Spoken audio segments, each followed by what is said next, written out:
Gagawa naman po tayo ngayon ng Mango Graham Float. So kung nakikita nyo, ang aking brand na gagamitin na all-purpose cream is Angel. So mayroon tayong tatlo dito. Ang kanyang size is 370 ml bawat isa.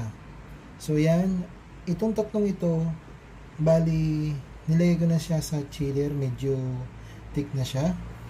Ang susunod naman nating sangkap ay ang ating condense. So, ang gamit ko namang brand dito is yung Jersey. Kasi mayroon na siyang flavor na mango. So, ayan. Ang next ko namang ingredients ay itong ating Mango Graham crackers. So, ito, meron akong dalawa. Ayan. At saka itong ating Mango Graham na durog. Tama. Ito nga.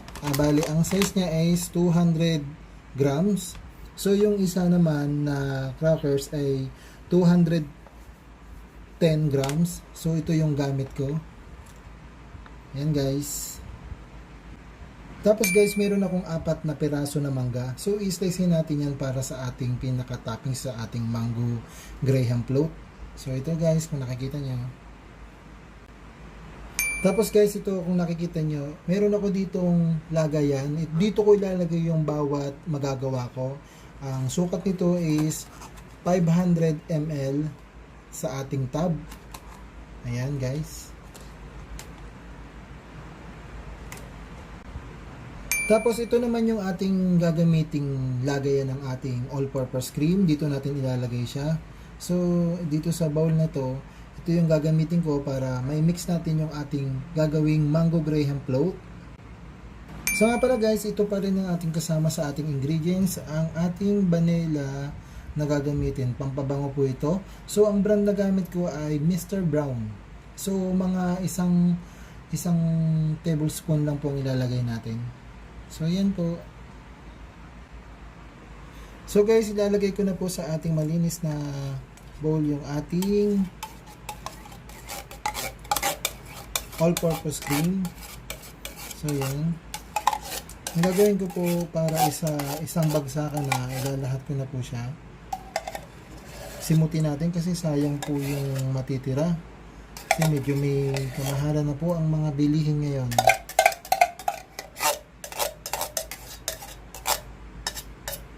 Ayan. So ilalagay na rin natin tong isa pa. Kailangan guys, medyo chill yung inyong kanya, yung inyong gagamitin na all-purpose cream para mag-double yung kuhan yung ating cream. So yan.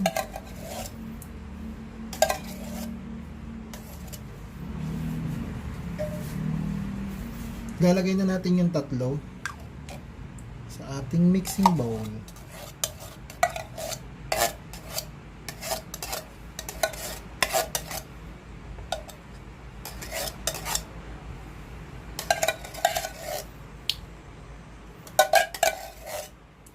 Ayan guys, kung nakikita nyo.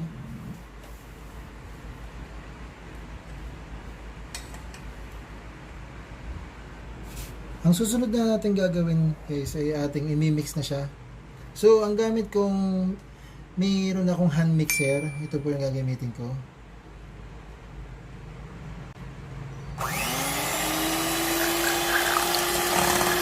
Ayan, kailangan lang itong mag-double.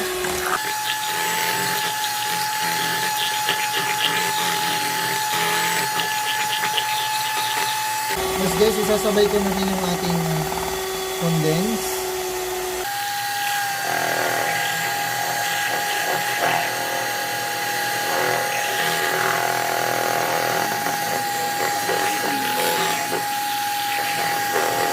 Tapos lagyan na rin natin ng vanilla guys.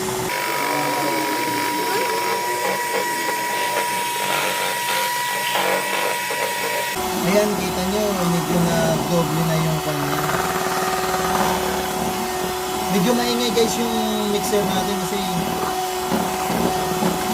lakas ang tunog niya.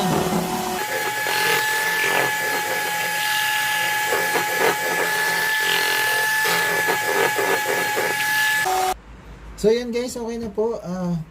Isa-set aside po na muna natin to. Then mag-i-slice naman po tayo ng ating mango. Guys, mag-i-slice na po tayo ng mangga. So ito yung gamit natin mga gagamitin natin para sa slice natin mangga. So gagamit po ako ng baso. So makikita nyo mamaya kung paano ko gagamitin itong baso sa ating hiniwang mangga.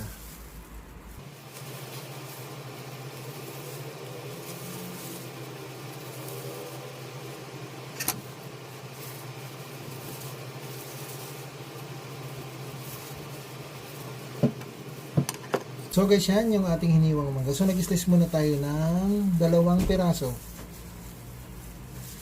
So ang gagawin natin dito, gaganito ko lang siya.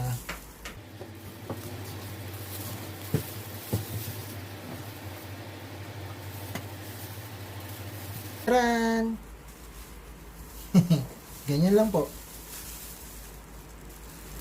So, kunin mo lang siya. Din mo lang kasi medyo malambot yung ating mangga. Pero maganda naman yung napili nating mangga. Mahirap nga lang kasi naka-plastic glove ako.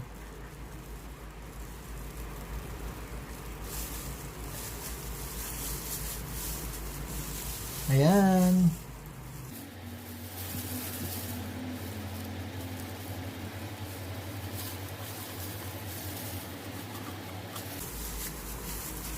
Ayan guys.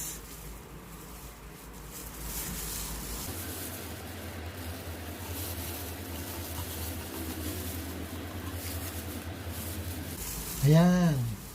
So, ang gagawin natin dito, i-slice lang po natin siya.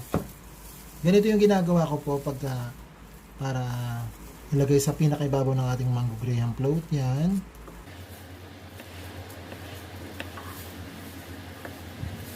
Yan po. Tapos, ganyan lang. Ayan.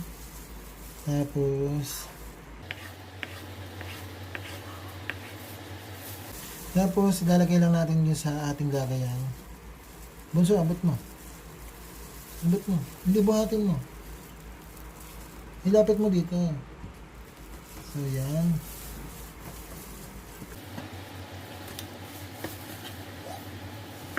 So, yan guys. So, meron pa tayo natin ang isa. Slicein lang natin.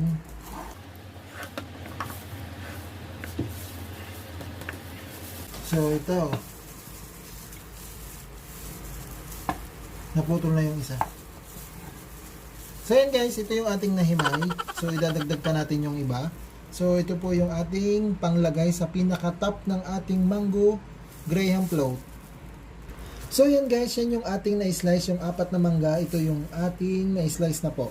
So napansin niyo hindi ko sinama yung sa part ng pinaka-buto niya. Guys, ito hihiwain ko po siya para po dun sa ating panglagay sa ating pinaka microwave tub. Hihiwain ko siya ng yung pinong-pino para yung pinakagilid lang niya dito. Ito po.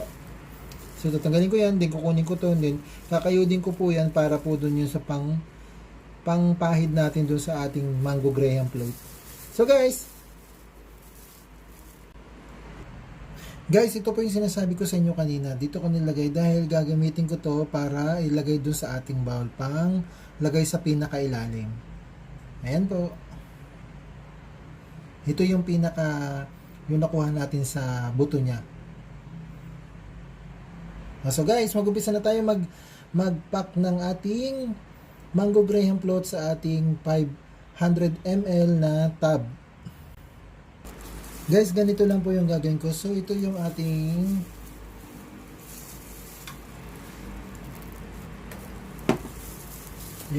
tab. Then, ang gagawin natin, lalagay natin ng ganito. Ayan.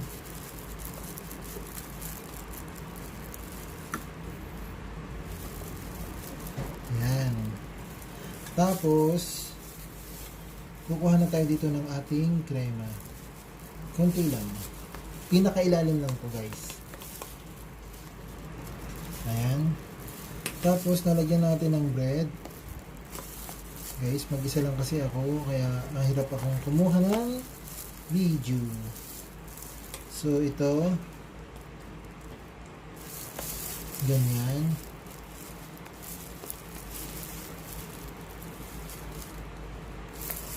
Ayan.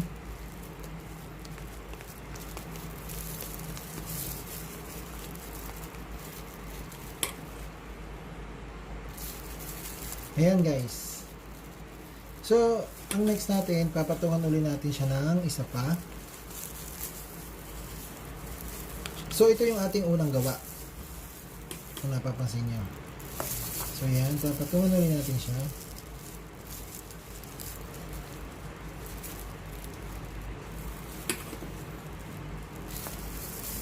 Ayan.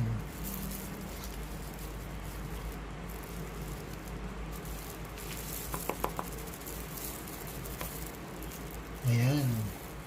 Tapos, lalagyan natin siya ng ating mango top. So, ganyan lang yung ginagawa ko.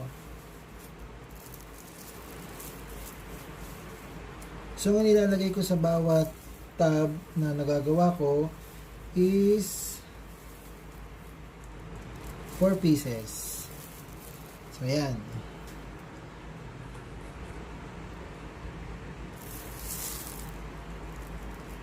Tapos, bubudburan lang natin dito ng yung durog-durog na graham.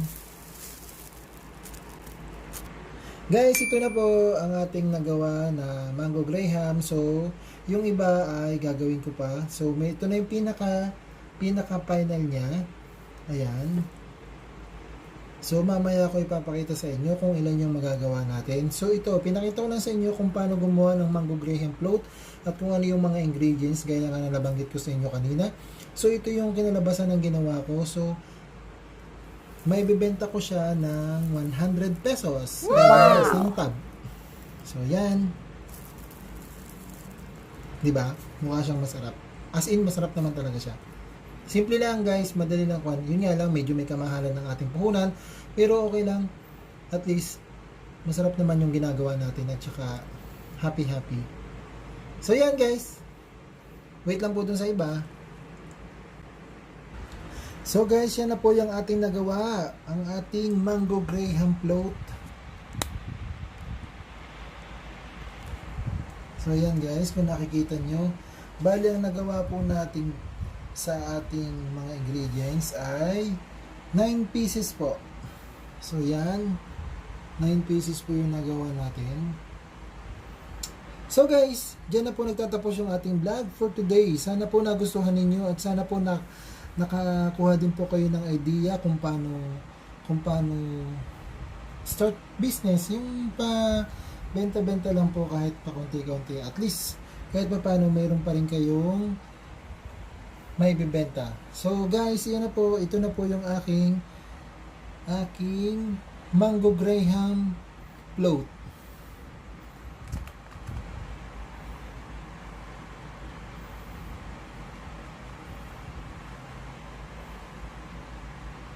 Okay na guys, salamat, bye bye.